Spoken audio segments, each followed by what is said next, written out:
So from the theory of there's so many clones coming into Europe, right? That would mean there's even potentially clones in this room right now. There must be so many. 80% of the Caucasian population. 80, okay, cool. 80% of the Caucasian population are clones. So it's not about racism. So also, no, it's nothing to do with race. Is there any signs? Is there any signs that you could have a clone in your life, that you're in love with a clone? Like, I know a lot of people say that they don't think, they don't have internal dialogue. Is there anything you've come across? That's exactly what I was about to say. So Dolores Cannon did the work on this. So Benjamin Franklin also wrote about this, saying that there was a dire need to fill America with Caucasian people. So for whatever reason, they decided to do that.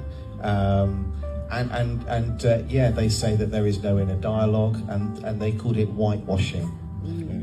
But Dolores Cannon believed that 80% of the population that look like me can't trace their family tree back past really the 1800s with any accuracy, and we refer to them today as NPCs.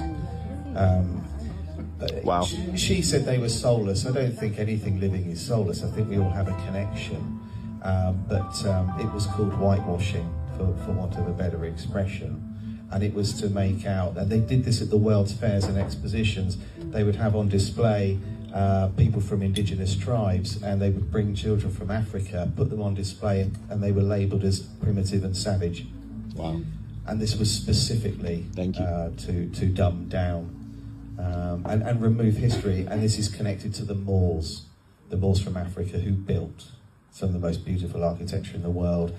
They wanted everyone to consider them as primitive, and Tartaria was removed for a similar reason, so we would consider Moscow, Russia, to be behind, a little bit backward, and that was another part of it.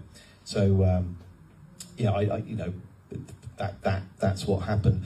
And what I'd suggest people do is watch the second film that Alice Guy produced, which is on YouTube. It's called Midwife to the Upper Classes, and you'll see an example there of where the middle class couple come to buy a baby.